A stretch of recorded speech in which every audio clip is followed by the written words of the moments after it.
A clothesline between galaxies.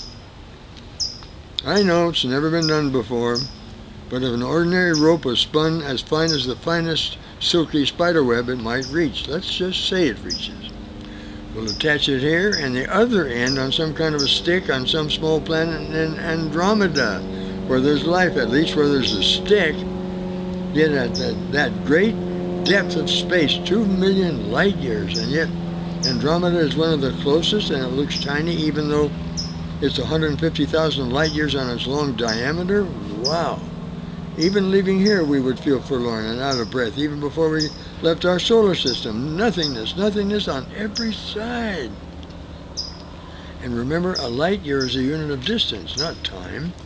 Traveling at 186,000 miles per second, it's the distance light travels in 1 year, or it's 186,000 times 60 seconds times 60 minutes times 24 hours times 365 days, or 586 billion miles and change, then etc., all other stuff.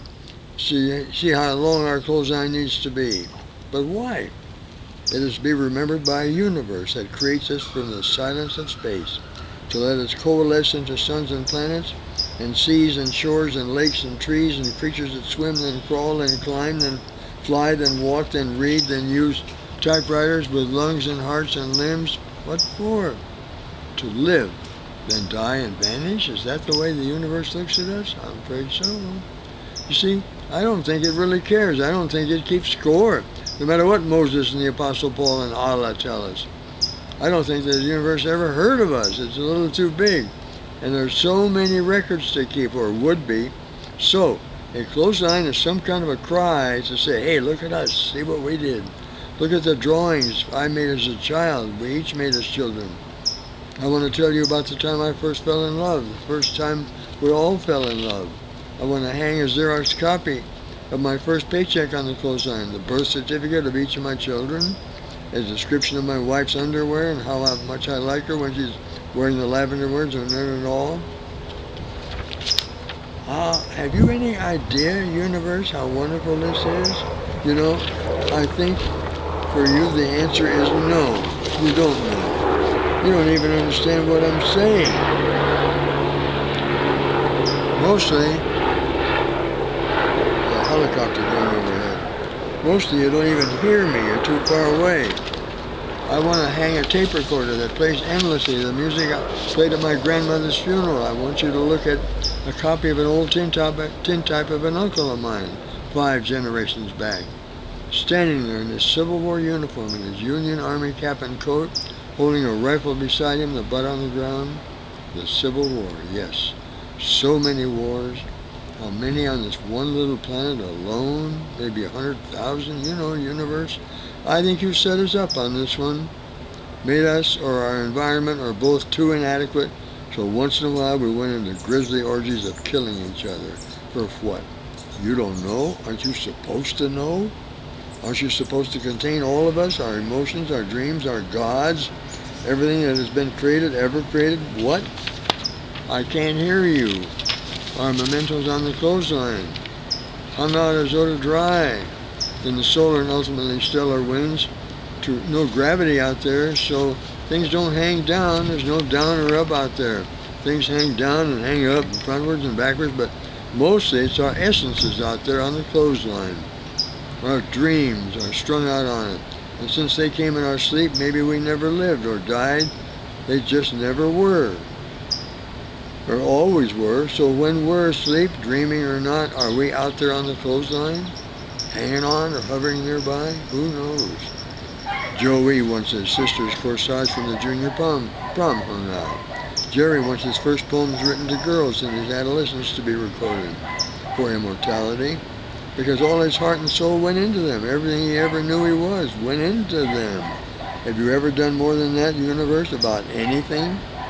Eremius from the 11th century told me in a dream to get his poetry out, the poetry he thought but couldn't write, because he lived in poverty in southern Italy and never learned to write. But it was great poetry. I want everyone to know what it's like to watch the setting full moon in the dim light of dawn on our planet, to watch a blue jay in the early morning chaparral dart through the brush, to hear several different bird calls from a distance, to see graceful mountain ridges in that pale light above silky silent haze, to hear the city early morning hum, to show the pistol that ended my daughter's life, with her own blood on her fingers and her lips, and to ask oneself what difference does it make? We all have to die sometime. Ask the universe that hardly notices, but let me say, a death like this makes a great difference, an awful, terrible difference. Once the word got out about this clothesline I've been hearing about, I mean millions, thousands in my dreams and in my imagination, mostly only through me.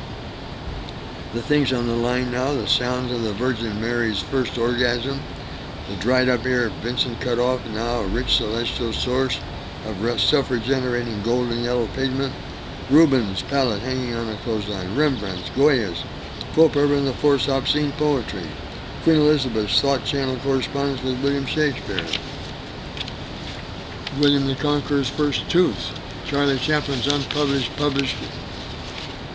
scripts, everything, just everything. My mother's sewing machine, the old Victrola.